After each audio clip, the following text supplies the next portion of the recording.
Welcome to the 25th installment of Ear to the Ground, the Land Stewardship Project's audio magazine podcast. Ear to the Ground features interviews and field reports related to sustainable agriculture, family farming, local food systems, and local democracy. I'm your host, Brian DeVore, editor of the Land Stewardship Letter. The argument is often made that profitable farming and top-quality wildlife habitat don't mix. If we want to leave areas for birds, mammals, and even frogs, goes this argument, the best thing to do is to create isolated wildlife refuges where no economic activity takes place. That way, farmers can be free to intensively cultivate every inch of their operations without having to worry about wetlands, shelter belts, and grassy nesting areas. This philosophy of land management views farms as sacrifice areas as far as wildlife habitat and other environmental benefits are concerned. But Martin and Loretta Jouse are proving that profitable farming and wildlife are not mutually exclusive, and they don't see their farm as an environmental sacrifice area at all. The Jouses produce certified organic milk for Organic Valley on 410 acres in western Minnesota. They bought the farm from Martin's family in 1990. Before returning to the farm, Martin and Loretta got degrees in wildlife biology and habitat management and worked on a private wildlife refuge near Chicago for a time. Soon after taking over the farm, they set to work blending agricultural productivity and wildlife habitat restoration by establishing trees, grasses, and other perennial plant species utilizing various government cost-share programs. In fact, over the years, the Jouses have planted 5 miles of tree shelter belts alone. These trees provide wildlife habitat, but also shelter their rotationally grazed cows and prevent soil erosion on their crop fields. They've even planted native prairie grasses in their grazing pastures. The Jouses also use careful crop rotations to build up their subterranean wildlife, soil organisms. And since they are organic, there are no pesticides present on their farm to kill off insects. That means there is plenty of food for birds and other species to thrive on. Perhaps the crown jewel of their wildlife habitat restoration efforts is an 11-acre area that consists of wetland and prairie. This habitat, which was established on prime cropland in 1993, has become a hotbed for numerous species of wildlife. I recently visited the Jouses, and they gave me a tour of their farm.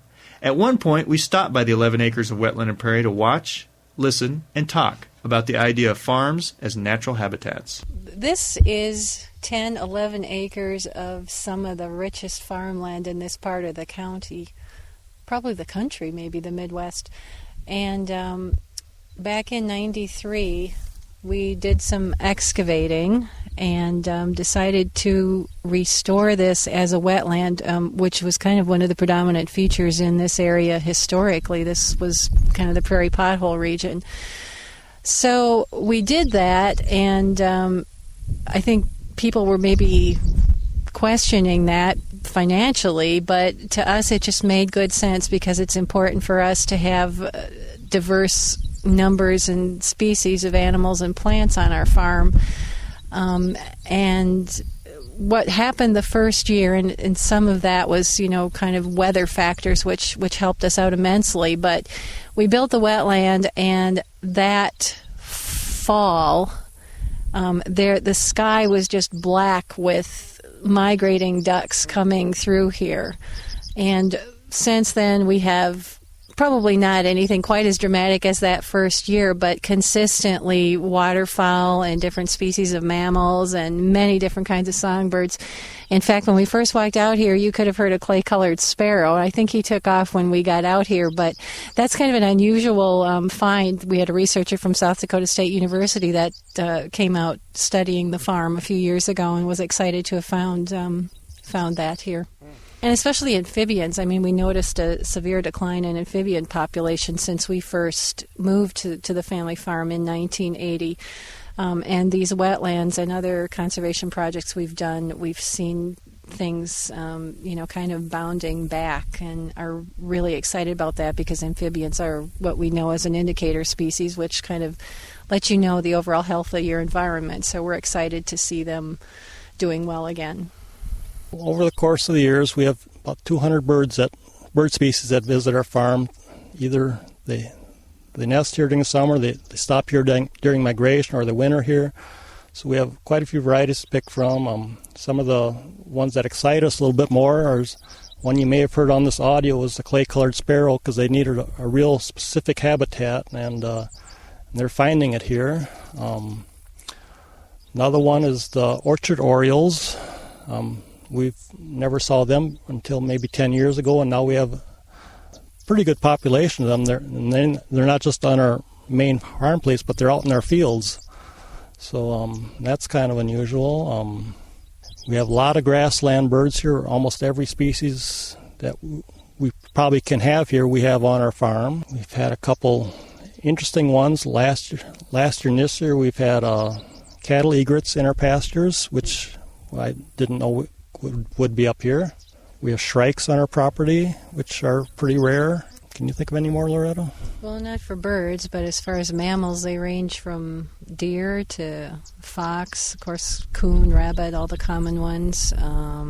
Yeah, we have the jumping mice, a lot of shrews. We have a lot of variety in the mammals too. So, I know one wildlife sighting you guys were particularly excited about was the orchard oriole. When you first saw that, even though you guys know your wildlife and know your birds, you didn't recognize it when you first saw it, did you? Yeah, we had to get out the books and try and track that one down, and then we're excited to see in there where in our old field guide it said that they preferred unsprayed orchards. So that for us was a huge payback for our conservation efforts. When an orchard oriole knows the difference between our farm and others, it really made us feel quite good.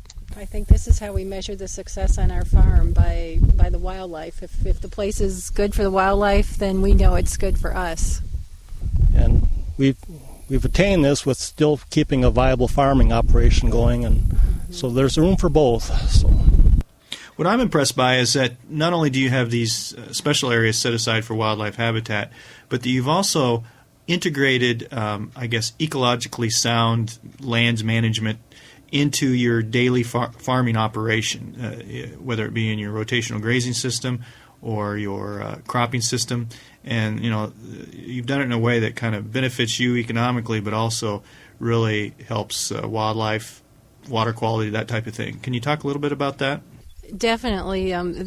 The conservation efforts that we've made on the farm have helped with the farming operation, and probably the best example you mentioned is preventing the soil erosion. We're very flat here. It was originally tall grass prairie, and the wind comes across from the west and the northwest, and it will take anything with it that's not fastened down. So with the measures we've done here with more permanent vegetative cover and just working hard, focusing on the living organisms and considering our soil as a living, viable organism, that diminishes the impact of wind and water erosion that we see, which obviously helps your cropland. And I think in terms of the plant and animal diversity, we're able to break a lot of the pest cycles in our cropland because of the diversity here. And a lot of the animals that we have here help with like insect control around. We've got tree swallows all over around the pasture land who help with the insects and the flies. And you had mentioned pastures, Brian, and normally when you think of conservation projects, you think of an area like this where it's just set aside for wildlife. But a well-managed pasture is also a conservation area. You've got grass growing in there, which the animals can utilize. You got protection for your soils. And anytime you have a legume or a grass that's perennial, they're soil builders, not just depleters. So you're building your whole soil, not just what you see on the top. So on our acres that we crop, there's kind of a basic formula that's in place. All row crops are soil depleters. Small grains are pretty much soil neutral, and your perennial grass and legumes are soil builders. So with our crop rotation, with what we include in it, at least on those acres, we try to be soil neutral. So some years we deplete, some years we build up. So we hope to be about even there. So, yeah. And then with our pastures and so forth, those are all soil building years. So. We're on a 6-year crop rotation, so it's like corn, soybeans, corn, then small grain with alfalfa interseeded, and then alfalfa for the next 2 years. So over the course of that rotation, everything balances out, so you aren't robbing the bank.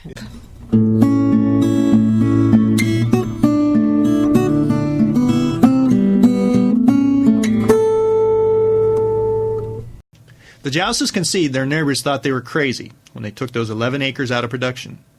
But over the years, people in the neighborhood have come to enjoy the wildlife in this land of corn and soybeans. Some of those neighbors are even restoring some wildlife habitat of their own. For more on how farming and wildlife can coexist, check out the book The Farm as Natural Habitat, Reconnecting Food Systems with Ecosystems, edited by LSP's Dana Jackson along with her daughter, Laura Jackson, an ecology professor. Information on the book is available at www.landstewardshipproject.org. Just click on Programs and follow the links to our agroecology section. Send your comments and suggestions about this podcast to me, Brian DeVore, at bdevore@landstewardshipproject.org. You can also call me at 612-729-6294.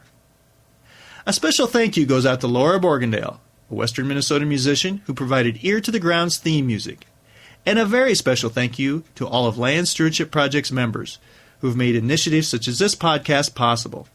If you're not a member and would like to support us, go to landstewardshipproject.org to learn how to join LSP.